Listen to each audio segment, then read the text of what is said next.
డ్రగ్స్కి సంబంధించి ఇప్పటిదాకా ఇరాన్ నుంచి ప్రభుత్వం అధికారిక పెట్రోల్ డీజిల్ కొనుక్కుంటున్నది. కానీ అనధికారిక డ్రగ్స్ని ఇదివరకు షిప్పులలో ఏదో ఒక కంటైనర్లో వేరే పేరుతో చెప్పి పంపించడం విన్నాం. కానీ డైరెక్ట్గా బోట్లతో డ్రగ్స్ని తీసుకొచ్చేస్తున్నారు. ఆ మధ్యన ఏదో ముంబైకి కనుక తీవ్రవాదులు వచ్చారు బోట్లలో, అట్లాగా ఇప్పుడు డ్రగ్స్ తెస్తున్నారు ఇరాన్ నుంచి అన్నటువంటి విషయం బయటపడింది.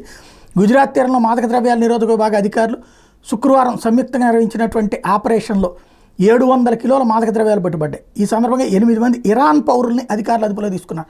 నార్కోటిక్స్ కంట్రోల్ బ్యూరో, ఎన్సీబీ ఒకవైపు, భారత నేవీ ఒకవైపు, గుజరాత్ పోలీస్ ఉగ్రవాద నిరోధక విభాగం ఏటీఎస్ మరొక వైపు, ముగ్గురు కలిసి సాగర్ మందన్ 4 అనే కోడ్తో ఈ ఆపరేషన్ చేపట్టారు.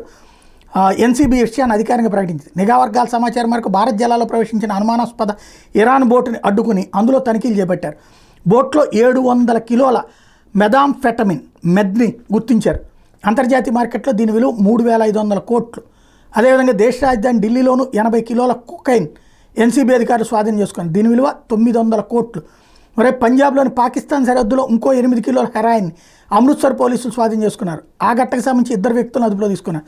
నిందితులు ఆదిత్య ప్రతాప్, శంభు కబీర్లుగా గుర్తించారు. ఓవరాల్గా డ్రగ్స్తో భారతదేశాన్ని ముంచేసే ప్రయత్నం జరుగుతోంది.